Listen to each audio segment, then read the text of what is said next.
새만금에서 접근성이 되게 가깝다라는 얘기를 해드리는 거야.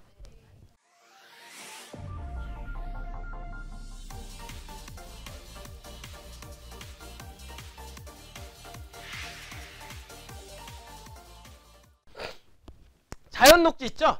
자연녹지가 어떻습니까? 이 주거지역 근처에 붙어있는 자연녹지들은 주거지역 상승만큼이나 자연녹지 값도 같이 올라가고 있어요. 왜냐하면 자연녹지는 도시지역 내에 있는 땅이죠? 도시지역 내의 자연녹지는 자연녹지라고 하는 게 뭐냐면 여러분도 알겠지만 어떤 분들은 자연녹지라고 하니까 개발 안 되는 땅 아니야? 이렇게 할 수 있어요. 왜냐하면 자연이 들어가잖아요. 우리가 자연하면 자연을 보호하자. 이런 느낌 받을 수 있잖아요. 뭐 개발 제한 구역 아니야? 그린벨트 아니야? 이렇게 생각할 수 있는데 그게 아니에요. 그거는 정말 무식한 사람이 하는 말이에요. 자연 녹지는 뭐냐면 자연 녹지 도시지역 내는 주거지, 상업지역, 공업지역, 녹지가 있죠.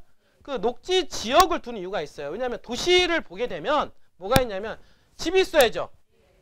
그 다음 그 사람들 일을 해야 되는 일자리가 있어야 되잖아요. 공장들이. 그러니까 공업지역 있어야 되죠. 그 사람들이 놀고 먹고 쓰고 해야 되는 상업지역이 있어야 되잖아요. 그러면 그 사람들이 또 쉬어야 되는 지역이 또 있어요. 그게 이제 녹지 지역인데 그 녹지 지역 중에서는 어떻습니까? 나중에 개발을 더 할 것을 염두하고 남겨둔 녹지가 있고 정말 순수 보존을 해서 나중에 도시공원으로 만들 수 있는 땅을 보존해주는 땅이 있단 말이에요. 그 중에서 자연녹지라는 놈이 있는데 이 자연녹지는 뭐냐면 이 도시가 점점 확장을 했을 때를 고려해서 어떻습니까? 개발을 남겨놓은 땅이라고 보시면 돼요. 녹지 중에서. 알겠어요? 그러면 자연녹지, 생산녹지, 보존녹지가 있는데 보존으로 가면 갈수록 보존성이 높은 거죠. 그러니까 보존녹지는 보존되어야 되는 땅이다. 이분들은. 그러니까 보존녹지에다가 투자하시면은 좀 안 좋죠. 보존성이 강하니까 이분들은. 그러니까 자연녹지는 왜 자연녹지 주거지역 옆에 있는 자연녹지가 동반 상승해서 집가 상승력이 있는 이유가 뭐냐면 왜 그럴까요? 주거지역이 없으면 당연히 자연녹지로 올라탈 수밖에 없어요. 이분들이 개발 수요가. 맞죠? 그러니까 자연녹지 땅값이 폭등하기 시작하는 거예요. 그 다음에는 이 부분들이. 왜냐면 주거지 다음으로 자연녹지니까 그 순서가. 그러니까 자연녹지로 해서 어떻습니까? 갈아타서 지금 어떻습니까? 자연녹지에 대한 수요가 폭발적으로 지금 늘어나고 있기 때문에 자연녹지 땅값이 지금 폭발적으로 가격이 올라가고 있다. 여러분들 이렇게 이해를 하셔야 됩니다. 부분들이. 자, 우리가 항상 보면은 강남에 투자하다가 강남이 뭐 땅값이 너무 버블에 올라가잖아요. 그럼 차선책으로 어떻습니까? 분당, 판교 이렇게 넘어오잖아요. 그 다음 차선책으로 어떻습니까? 뭐 수지, 기흥, 광교 이렇게 넘어온단 말이에요. 이런 것처럼 거기가 한번 뒤집고 올라가서 더 이상 어떻습니까? 할 수 없는 방향이면 이제 밑으로 내려온단 말이에요. 그 부분들이. 근데 그 자연녹지가 바로 현재 이 부안의 땅값을 지금 현재 흐름을 깨고 있는 게 지금 자연녹지예요. 지금 그래서. 알겠어요? 그래서 그 자연녹지 지금 땅값이 지금 현재 지금 많이, 그러니까 자연녹지, 도시적 때는 자연녹지, 그 다음에 비도시적 쪽에는 계획관리적. 계획관리적은 거의 도시적에 있는 땅이나 진배 없죠? 그러니까 계획관리적들도 자연녹지 이것도 또 교통망 있고 개발 호재가 있는 지역들은 지금 땅값이 지금 가파르게 올라가고 있는 거예요. 알겠어요? 며칠 지금 돈독리하고 있는 땅처럼 이런 땅 같은 경우는 개발 삼축이잖아요? 이런 호재로 인해서 땅값이 폭등하고 있고 그 다음에 자연녹지 같은 경우는 도시적 확장이 됐을 때에 비례해서 땅값이 또 가파른 상승세를 띠고 있다라고 하는 겁니다. 특히 자연녹지와 계획관리적인 장점은 뭐냐면 스스로 개발이 가능하다는 거예요. 알겠어요? 제약이 없다라고 하는 거. 제약이. 스스로도 가능하면서 어떻습니까? 주변에 개발이 들어왔을 때 대단위로 개발될 수 있는 가능성도 높다. 이 부분들이. 그러니까 땅의 가치가 좋다라고 하는 거예요. 예를 들어서 뭐 농림지역이라든지 자연환경보전지역 이런 땅들은 스스로 개발하기에 제한이 되어 있죠. 맞잖아요. 농림지역에 있는 전답은요. 집을 못 지어요. 외부에서. 이분들이. 못 지으니까 스스로의 개발 가치가 제한되어 있단 말이에요. 그러니까 제한되어 있으니까 수요가 적을 수밖에 없는 거예요. 그러니까 농림지역 자연환경보전지역은 그렇지만은 도시지역 내에 있는 자연녹지, 그 다음에 비도시지역의 계획관리적은 스스로 땅을 사면 거기다 건축물을 할 수 있어요. 직접 지을 수 있고 제한을 안 받는단 말이에요. 이분들이. 뿐만 아니라 주변이 개발이 됐을 때 개발이 흡수가 돼서 어떻습니까? 도시화가 될 수 있는 가능성이 상당히 높은 게 바로 도시지역에 있는 자연녹지와 비도시지역 중에서는 계획관리지역이란 말이에요. 여러분들. 그래서 값어치가 있다라고 말씀을 좀 드리는 겁니다. 여러분들. 알겠어요? 자연녹지에 대한 개념을 여러분들 이해하셔야 되고 그 다음에 계획관리적 이런 것들에 대한 개념을 여러분들이 일단은 이해를 하셔야 돼요. 왜냐하면 땅을 투자할 때 가장 먼저 봐야 되는 게 이런 용도 아니겠습니까? 여러분들 대한민국에 지금 땅을 대한민국 사람들이 많이 가지고 있는데 가장 많이 있는 게 농림지역이에요. 그러니까 한 사람한테 다 물어보세요. 너 땅이 있어? 그러면 땅이 있다 그래. 그러면 뭐 가지고 있을까요? 농림지역 가지고 있을 확률이 상당히 높습니다. 왜냐하면 퍼센티지로 봤을 때 농림지역이 가장 많으니까. 또한 자연환경보전지역 가지고 있겠죠? 근데 도시지역의 퍼센티지가 적잖아요. 그것도 도시지역 퍼센트 많기 때문에 물어보면은 대부분 도시지역 외에 있는 땅을 가지고 있는 확률이 상당히 높아요. 그러면서 땅이 거래가 안 된다 이러고 있죠. 당연히 거래가 안 되는 거예요. 왜냐하면 거래가 되는 거는 개발 가치가 있어야 거래가 되는 거지, 개발 가치가 없는 놈은 거래 안 돼요. 여러분들 뭐 땅 하면 황금성 어쩌고저쩌고 얘기하는데 그거 아닙니다. 좋은 놈은요, 좋은 위치에 있는 놈은 거래가 잘 된다 안 된다? 잘 되는 거예요. 개발이 안 되는 땅을 사고 있으니까 거래가 안 되는 거예요. 여러분들 막상 거래가 안 되는 땅 한번 보세요. 다 그런 문제점에 있어요. 이분들이. 그럼 개발 안 되는 땅을 사놓고 거래가 안 된다 그래. 그래서 땅 투자하면 거래 안 되니까 투자하지 말라 이래요. 왜? 그건 잘못된 고정관념이죠. 이 부분들은. 땅이 오히려 황금성이 높다라고 하는 거 여러분들 이해하셔야 돼요. 왜냐하면 아파트는 이렇게 올라가잖아요. 땅은 평면적이잖아요. 땅은 어떻습니까? 아파트는 어떻습니까? 여기에 3,000세대가 있다. 그러면은 여기는 땅은 어떻습니까? 필지로 다 계산하잖아요. 필지로 계산한단 말이에요. 필지가 아파트 한 채, 필지 하나 이렇게 비례한단 말이에요. 근데 주변에 만약에 개발 호재가 딱 떴다. 예를 들어서. 그럼 개발 호재가 뜨면은 어떻습니까? 그 개발 호재에 들어가는 바운드리에 있는 그 땅이 필지 수가 많이 나도 3,000개씩이나 되겠어요? 1,000개, 2,000개도 그것도 많은 거예요. 부분들이. 그러면 개발 호재 역세권이 들어간다. IC가 뚫린다. 그러면은 어떻습니까? 거기에 있는 거래할 수 있는 땅이 제한돼 있잖아요. 그럼 당연히 거기에 땅값이 당연히 올라갈 수밖에 없고 땅물이 나오면 거래가 될 수밖에 없는 거예요. 똑같아요. 아파트나 건물이나 이거나 똑같단 말이에요.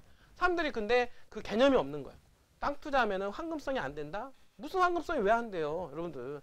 개발이 안 되는 땅을 샀으니까 황금성이 안 되는 거죠. 개발이 되는 땅만 사봐요. 여러분들 황금성이 왜 안 되겠습니까? 황금성이 되지요? 이해가 되십니까? 여러분들이. 그래서 선별하는 거. 그래서 1차적으로 정말 개발이 되는 땅을 선별을 해야 되고, 그걸 살려니까 용도지역을 먼저 봐야 되고, 그 다음에 어떻습니까? 개발 호재를 봐야죠? 그 다음에 황금성을 봐야 돼요?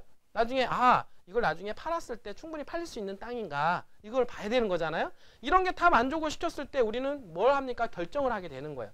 이 부분들이.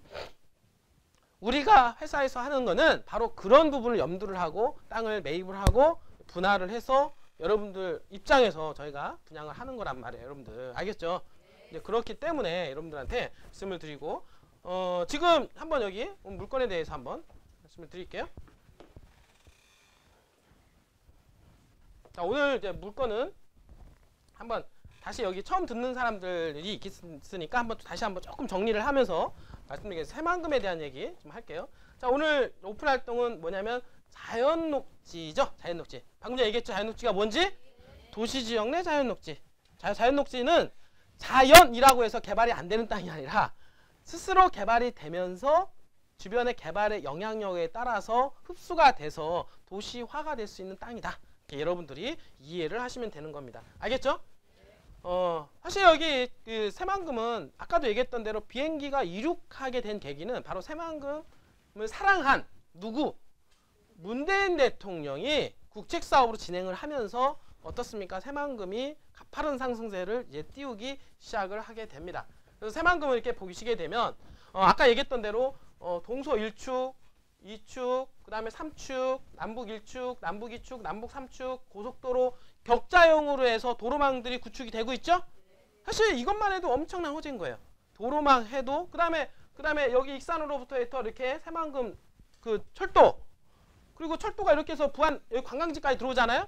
그리고 철도에서 또 이제 부안에 가지고 신태인 쪽으로 해서 연결되는 노선, 그리고 KTX 여기 김제 쪽에 KTX 지금 계획하고 있는 거, 그래서 이렇게 넘어오는 거, 여러 가지 앞으로 철도에 대한 계획들이 점점 늘어나고 있다라고 하는 거 여러분들이 염두를 해주시고요. 그 다음에 여기가 항만 있죠. 그 다음에 군산공항 얘기 있죠. 국제공항, 그죠? 공항과 항만, 그리고 도로망, 철도, 그 다음에 도로망까지 구축이 되고 있는 대한민국 유일한 지역이 새만금이다. 여러분들, 자, 이런 거 자체가 미래 가치가 엄청나게 많고, 이런 것들이 진행이 되면 점점점 민간인들이 투자가 더욱더 많아지고 활성화가 될 겁니다. 제가 분명히 얘기했던 대로 올해는 엄청나게 민간인 기업들이 투자할 확률이 높아요. 지금 상반기부터 점점 늘어나서 하반기는 폭발적으로 늘어날 가능성이 상당히 높다라고 여러분들한테 이해를 제가 해드릴 수가 있겠죠. 그래서 이런 식으로 개발됩니다. 관광레저용지, 국제협력용지, 농생명용지, 그 다음에 어떻습니까? 배후도시용지, 산업연구용지, 환경생태용지 이렇게 개발되는 거고 이렇게 포지션이 다 있다. 그래서 이렇게 개발이 돼서 동북아 물류중심 경제도시와 대한민국 경제중심도시로 개발을 하려고 하는 게 새만금이다. 무슨 중심도시요? 경제중심도시요. 경제중심도시는 어떻습니까? 돈이 흘러가는 동네잖아요. 돈이 흘러가는 동네 치고서는 어떻습니까? 땅값이 안 올라간 적 있습니까? 수도예요. 경제수도예요. 경제수도. 여기가. 새만금을 대한민국의 100년 대계를 보고 경제수도를 지금 만들어가고 있는 엄청난 계획들이 현재 일어나고 있다라고 여러분들은 이해를 하셔야 돼요. 이 부분들이. 지금은 이 정도지만 앞으로 가면 갈수록 더욱더 거세게 밀어붙일 겁니다. 이 부분들이. 아까도 얘기했던 대로 새만금은 어떻습니까? 지금 현재 앞으로 그렇게 해서 새만금 인구 유입이 한 76만 명 들어오죠? 그럼 76만 명 정도로 인구가 들어올 것으로 예상이 되지만 그 중에서 새만금 내부에 들어가는 게 있고 외부에 들어가는 게 있단 말이에요. 그 외부에 들어가는 게 47만 명 정도 예상이 되잖아요. 그럼 47만 명이라는 인구가 적습니까? 장난이 아니에요. 47만 명. 왜냐면 부안 인구가 5만 5천 명밖에 안 되는데 40 몇만 명이면 부안 인구의 10배 정도 가까이 들어가는 거 아니에요. 9배 정도. 맞죠? 그 하나의 도시가 9개 정도 탄생할 정도로 인구 유입 효과가 상당히 크단 말이에요. 그 중에서 그 인구 중에서 이 부안의 인구가 늘어날 것으로 예상이 되는 게 15만에서 20만 정도까지는 충분히 될 가능성이 높다. 이렇게 보는 겁니다. 왜냐하면 새만금 인접 지역인데다가 어떻습니까? 이 새만금하고 가깝잖아요. 그리고 사람들이 선호도가 가장 좋은 지역이기 때문에 인구가 가장 많이 늘어날 거다. 그러면 인구가 늘어나려면 어떻습니까? 인구가 늘어나면 건축행위가 일어나야죠? 건축행위가 일어나려면 땅이 필요하죠? 그럼 땅에 대한 수요가 늘어나죠? 그러면 집을 지을 수 있는 땅에 대한 수요가 늘어나겠죠? 그럼 그런 땅값은 올라갈까 안 올라갈까요? 올라가죠? 그러면서 새만금하고 더 가깝다라고 하면 어떻게 되겠습니까? 더 올라가겠죠? 이분들이. 그렇게 해서 본격적으로 개발이 된 게 새만금 개발청과 새만금 개발공사 설립입니다. 이 부분들이. 이게 들어오면서 이제 안정적으로 새만금을 개발할 수 있는 토대가 돼버린 거예요. 이분들이. 옛날엔 정치적으로 휘둘렸다라고 하면 지금은 어떻습니까? 지금은 뭐야? 새만금 개발청과 개발공사가 설립이 돼서 지금 군산에 있잖아요. 입주해 있죠? 지금 일단은 기본 입주되어 있는데 나중에 또 건물 지을 거예요. 건물 지어가지고 그쪽으로 들어갈 겁니다. 근데 그 후보지가 어디가 될지는 아직 몰라요. 부안이 될 수도 있고 군산이 될 수도 있고 김제가 될 수 있습니다. 근데 어느 쪽으로 들어갈지 모르지만 이 두 개가 들어가는 거는요. 사실은 이 두 개만으로도 혁신도시의 기능을 갖춘다고 보셔야 돼요. 조그만 미니 혁신도시 있잖아요. 미니 혁신도시까지 포함하는 새만금이 된다. 이 지역은. 여러분들 그걸 아셔야 됩니다. 알겠죠? 거기다가 또 재생에너지 이제 클러스터 이 단지가 들어가게 되는데 사실 이 재생에너지가 어떤 분들은 이거 뭐 패널 들어가는 건 이거 이렇게 생각하시는데요. 아닙니다. 새만금에서 어떻습니까? 미개발지 있죠? 개발이 가장 늦게 되는 지역 있잖아요. 그 늦게 되는 지역을 새만금 태양광으로 개발을 하는데 이 태양광이 들어가면서 가장 좋은 게 뭐냐면 새만금 태양광이 들어감으로 해서 어떻습니까? 인구 유입 효과가 극대화된다라는 거예요. 그리고 일자리 창출이 또 극대화가 된다라고 하는 거예요. 이 부분들이. 그러면 이 태양광으로 인해서 어떻습니까? 일자리와 어떻습니까? 일자리가 극대화된다는 얘기는 인구 유입 효과가 기대해볼 만한 거죠. 그 사람이 많이 들어온다란 말이죠. 그 사람 많이 들어오면 당연히 그 새만금 배후 지역에 있는 땅들은 더 좋은 거예요. 오히려. 알겠어요? 왜냐하면 배후에 이 인구 유입 효과가 몇십만 명 된다라고 하면 집을 지어야 되고 땅을 찾아야 되는 사람들 많이 늘어날 거 아니에요. 그럼 자연스럽게 땅값 올라가는 거 아니겠습니까? 맞죠? 이렇게 해서 들어가는데 한번 보세요. 자, 이 재생에너지 클러스터가 조성이 되면 어떻습니까? 10조 원의 민간 투자 자금이 앞으로 더 유입될 것으로 예상이 돼요. 자, 10조 원이 애들 장난이에요? 10조 원이요. 장난이 아닙니다. 이분들이. 거기다가 어떻습니까? 연 200만 명의 200만 명의 건설 인력이 참가가 돼요. 200만 명. 200만 명이 애들 장난이에요? 이 사람들이 먹고 쓰고 뭐 이거 장난 아니잖아요. 이 부분들이. 근데 중요한 거는 또 뭐냐면 이 재생에너지 하나로 인해서 그 유관 기업이 100개 정도가 유치가 될 뿐만 아니라 맞죠? 거기다 어떻습니까? 일자리가 안정적인 일자리가 10만 개가 창출이 돼요. 고정 일자리가.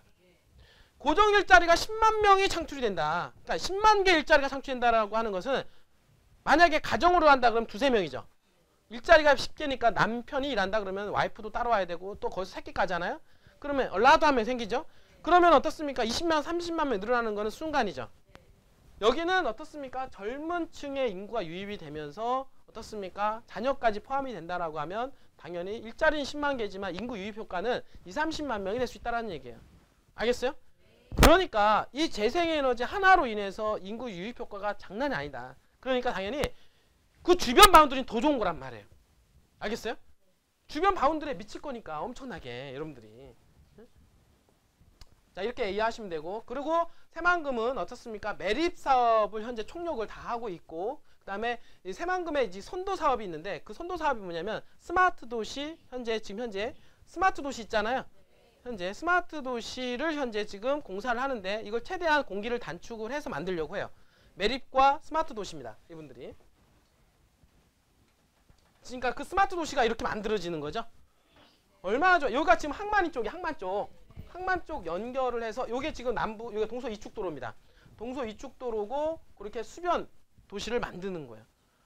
얼마나 좋습니까? 여기에 진짜 이런데 호텔 리조트 양쪽으로 물 끼고 있고, 이분들이 단독주택인데 수변 특화 주거지역이에요. 나 여기서 한번 살고 싶은데요. 양쪽에 물을 끼고 있고, 그죠? 정말 나중에 분양 한번 받아야 되지 않을까? 이분들이 생각을 합니다. 이렇게 해서 들어오는 거야. 그리고 여기 새만금의 잼버리 대회, 그죠? 잼버리 대회 되는데, 잼버리 대회가 유치해서 6조 7천억 원의 전국 경제적인 파급 효과가 발생을 한다. 장난 아니죠, 이분들이. 그리고 잼버리 대회는 세계 3대 세계 어떤 저기인데요. 국제 대회인데, 국제 대회 중에서 가장 유명한 게 뭐냐면 월드컵 있죠. 월드컵, 그다음 올림픽 있죠. 그다음에 잼버리 대회예요. 잼버리 대회가 그만큼 경제적인 파급 효과가 발생을 하고, 잼버리 대회가 개최가 2023년도 됨으로 해서 어떻습니까? 항상 그게 되면 주변에 인프라가 구축이 돼야 되잖아요. 그러니까 인프라 구축을 위한 촉진이 된단 말이에요, 이 부분들이. 그러니까 개발을 더욱더 빨리 할 수밖에 없는 여건이 되고, 개발이 빨리 된다라는 거는 SOC가 빨리 들어가고, 그러면은 SOC가 되면 민간 기업들이 빨리 들어갈 수 있는 확률이 높고, 그 다음에 더 나아가서는 새만금을 더욱더 빨리 개발할 수 있는 확률이 높아진다는 얘기죠. 알겠죠? 그러면 새만금이 더 빨라진다는 것은 주변 지역에 미치는 효과는 더욱더 빨라진다. 이렇게 여러분들이 이해를 하시면 되겠죠. 자, 그렇게 해서 도로, 철도, 국제공항, 신항만이 들어가는 지역. 뿜! 하고 터집니다. 분들이. 4차 산업혁명의 전진기지죠. 그죠? 새만금에 어떻습니까? 교통특구 조성을 추진할 뿐만 아니라 자율주행차, 드론 등 관련 산업이 유치인데, 이건 상당히 의미가 있습니다. 자율주행차, 드론 다 이거 미래형 산업이잖아요. 그러니까 새만금은 어떻습니까? 백지에서 시작하는 동네예요. 그죠? 그러니까 백지에서 시작하니까 그림 그리기 너무 좋습니다. 스케치 하는 대로 그려질 수가 있는 동네가 새만금이에요. 그러니까 스마트 도시를 만든다 하더라도 백지 상태에서 만들어지기 때문에 지금까지 가지고 있는 온 기술력을 활용을 해서 도시를 만들 수가 있다라고 하는 거예요. 디자인을 하고 만들고, 여태까지 가보지 않은 도시가 탄생이 될 겁니다. 여기는 여러분들이. 맞죠? 이런 분들이. 자, 이렇게 해서 자율주행차 이렇게 들어오게 됐을 때 뭐 스마트 테크 비즈니스 센터라든지 주행 데이터 센터라든지 이런 것들이 많이 이제 들어가게 되는데, 무엇보다도 의미는 뭐냐면 전기 상용차 자율주행 기반 글로벌 전진기지 예비 타당성 면제를 통해서 개발이 될 텐데, 이것 또한요 100개사가 육성을 할 수 있다 그래요. 기업이 몇 개가 더 들어온다? 100개가 들어온다. 100개. 아까 재생에너지 때문에 100개가 들어오고 100개. 새만금은요 앞으로 기업들이 아주 그냥 벌떼처럼 몰려들 수밖에 없는 여건이 지금 만들어져 가고 있다라고 하는 거예요. 지금은 아니지만 기업을 보세요. 앞으로 기업들이 얼마나 많이 유치가 됩니까? 맞죠? 기업들이 유치가 되면 일자리 창출되고, 당연히 어떻습니까? 인구가 유입이 되고, 인구가 유입이 되면은 건축이 붐이 일어나야 되고, 그 다음에 땅을 개발을 해야 되고, 그러면 땅값이 당연히 올라갈 수밖에 없는 이런 선순환 구조가 있다라고 여러분들 이해를 하시면 되겠죠. 스마트, 모든 게 다 스마트예요. 농사도 스마트, 다 컴퓨터 활용하고 AI 기술 활용하고 이렇게 해서 만들어지는 게 맞습니다. 그리고 새만금 국립공원도 조성이 되는데, 여기 지금 보시면은 우리나라에서 5번째로 큰 규모가로 들어가는데, 여기 보니까 이렇게 나와 규모 면에서 그렇고 새만금에서 국비를 활용을 해서 만들어지는데, 제가 보기엔 상당히 볼만할 것 같아요. 새만금에 거기 주거지로 있는 사람들은 여기 국립공원에 들어가서 힐링할 수 있는 그런 공간이 만들어진다. 그러니까 이만큼 큰 규모로 들어가는 거는 새만금의 규모를 생각한다라고 하면 이해가 되겠죠. 알겠죠? 뿐만 아니라 민간 개발 사업이 이제 첫발 뛰게 되는데 신시 야미지구 내에 어떻습니까? 관광 개발을 하는 거야. 글로벌 복합 레저 휴양도시 조성을 하는데 3,600억 원 정도 좀 투자가 돼서 2001년도 지금 2021년 착공해서 2027년도까지 순차적으로 완공한다 그러죠. 그러니까 이런 것들이 하나하나 다 들어가는 거야. 관광지 들어가죠. 그다음에 자율주행차 들어가죠. 새만금 잼버리 대회 그 유치가 되어 있죠. 그다음에 아까 스마트 도시 들어가죠. 이런 것들이요. 지금 2019년도잖아요. 2020년도 이상으로 다 벌어질 일들이에요. 여러분들이 꿈의 도시가 생각을 해보세요. 상상을 한번 해보시라고요. 야, 새만금에 이런 일들이 그러면 이 새만금에 이런 일들이 벌어지면 대한민국에 가보지 않은 길을 지금 걸어가고 있다라고 여러분들이 이해를 하시면 될 것 같습니다. 그래서 아까 얘기했던 대로 어떻습니까? 도시지역 땅은 16.6%라고 했죠? 그 도시지역에 있는 땅은 주거지역, 상업지역, 공업지역 있지만은 자연녹지, 생산녹지, 보존녹지가 있죠? 그 중에서 자연녹지가 바로 어떻습니까? 개발을 기다리고 있는 땅이란 말이에요. 물론 그렇다고 해서 개발이 안 되는 땅이 아니라 개발이 되지만 나중에 개발이 되었을 때 그 실력 발휘할 수 있는 땅이 바로 자연녹지다라고 여러분들이 이해를 하시면 되겠죠. 그러나 지금 보니까 지금 녹지 지역이 11.9% 정도가 있고 주거지역 2.5% 정도가 있죠. 그런데 이 녹지 지역은 세 가지로 나누잖아요. 자연녹지, 생산녹지, 보존녹지 있죠. 그러니까 자연녹지는 또 더 적죠. 그죠? 지금 여기까지 데이터가 안 나왔지만은 더 적은 규모가 될 겁니다. 지금 여기 지금 보시니까 도시지역 내에 있는 주거지역 쭉 있죠. 녹지 여기 있네요. 자, 2.27% 정도가 있네요. 네, 여기 지금 4.24% 정도. 생산녹지가 2.27, 4.24 정도. 퍼센티지로 지금 현재 4.24 정도 퍼센티지가 있는데 어떻습니까? 그 중에서 도로에 접근되어 있는 땅과 그렇지 않은 땅 또 구별되겠죠. 이제 그런 부분들을 제가 설명을 좀 해드리겠죠. 자, 이렇게 해서 이제 개발이 진행이 됩니다.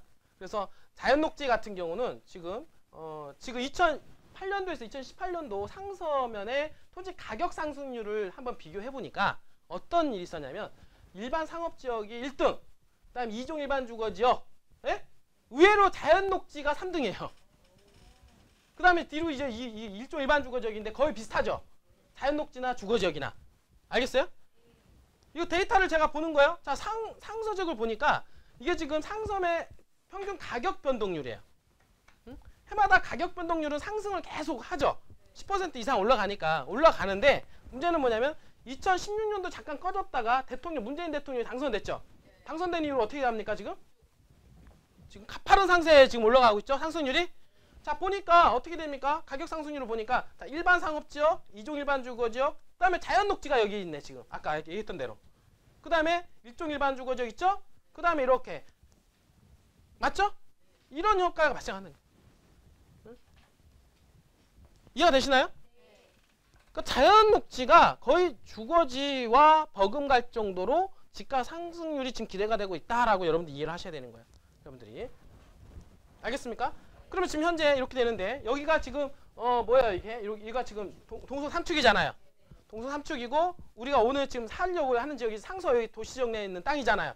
이 지역은 남북 2축하고 이렇게 연계가 돼서요. 어떻게 보면 이렇게 보면은 여기 지금 청호저 수지 있잖아요. 청호저 수지 정도 위치에 있는 거리에 있는 땅이라고 보시면 돼요. 알겠습니까?